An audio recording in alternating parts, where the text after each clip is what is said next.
আসসালামু আলাইকুম। আমি আপনাদেরকে ভিডিওর মাধ্যমে দেখিয়েছিলাম যে আমার আন্টির কুচে মুরগি মারা যাওয়ার পর এই মুরগির ডিমগুলো নিয়ে এসে ইনকিউবেটর মেশিনে বসিয়ে দিয়েছিলাম। আমি পুরোপুরিভাবে সেদিন শিওর ছিলাম না যে এই ইনকিউবেটর মেশিনে যে ডিমগুলো বসাচ্ছি এই ডিমগুলো ফুটবে কিনা।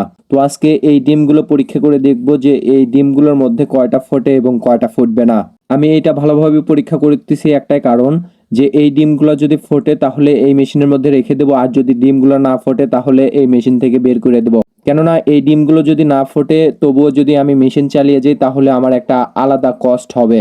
এর পরবর্তীতে আমি 2 থেকে 3 দিনের মধ্যে হাঁসের ডিম বসাবো এই মেশিনের মধ্যে। ইনশাল্লাহ আমি আপনাদেরকে ভিডিওর মাধ্যমে দেখানোর চেষ্টা করব। ডিমগুলোকে ভালোভাবে পরীক্ষা করার জন্য প্রথমে একটা মোবাইলের লাইট নিতে হবে, কিংবা ছোট্ট একটা লাইট নিলেই আপনার চলবে। এই মোবাইলের লাইটটা ডিমের উপরে ধরবেন তাহলেই বুঝতে পারবেন যে এই ডিম ফুটবে কি না। যদি এই ডিমটা ফোটে তাহলে ডিমের মধ্যে কালো একটা আবরণ আসবে। এটা ডিমের বয়স ভেদে চলে আসে। কেননা এই ডিমের বয়স যদি 3 থেকে 4 দিনের মতো হয় তাহলে এই ডিমের মধ্যে পাতলা জালির মতো একটা আবরণ চলে আসবে। এটাকে ভ্রূণ বলে। এই ডিমের বয়স যদি 16 থেকে 17 দিন কিংবা 12 থেকে 13 দিনের মতো হয় তাহলে এই ডিমের মধ্যে কালো একটা আবরণ আসবে। এই কালো আবরণ আসলেই বুঝতে পারবেন যে এই ডিম ফুটবে। কিন্তু আরো একটা বিষয় লক্ষ্য করতে হবে, শুধু কালো একটা আবরণ আসলেই হবে না।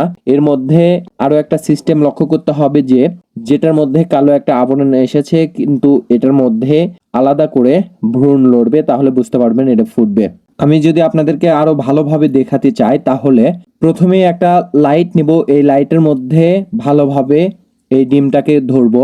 এখন যে ভিডিও চিত্রে দেখতে পাচ্ছেন এভাবে আপনারা চেক করবেন তাহলে বুঝতে পারবেন যে এই ডিমগুলো ফুটবে কিনা। এখন মোবাইলের স্ক্রিনে যে ভিডিও চিত্রটা দেখতে পাচ্ছেন এই ডিমের বয়স হচ্ছে প্রায় 14 থেকে 15 দিনের মতো, কিন্তু এই ডিমের মধ্যে কোনো প্রকার ভ্রূণ আসেনি, সেহেতু এই ডিমটা ফুটবে না।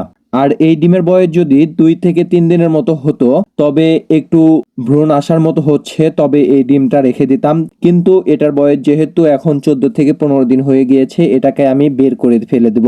এখনো আমার হাতে যে মুরগির ডিমটা আছে এই ডিমটাতেও ভ্রূণ আসেনি, এই ডিমটাও ফুটবে না। এর পরবর্তীতে আমি আপনাদেরকে যদি ভালো ডিম দেখাতে চাই তাহলে এখন মোবাইলের স্ক্রিনে যে ডিমটা দেখতে পাচ্ছেন এই ডিমটা মধ্যে দেখতে পারবেন একটা কালো একটা আবরণ চলে এসেছে।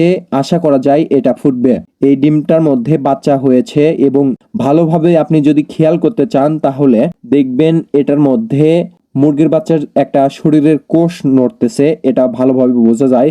যদিও ক্যামেরাতে সেভাবে বোঝা যাচ্ছে না, তবে আপনি যদি নিজের চোখ দিয়ে দেখতে পারেন তাহলে আশা করা যায় বুঝতে পারবেন।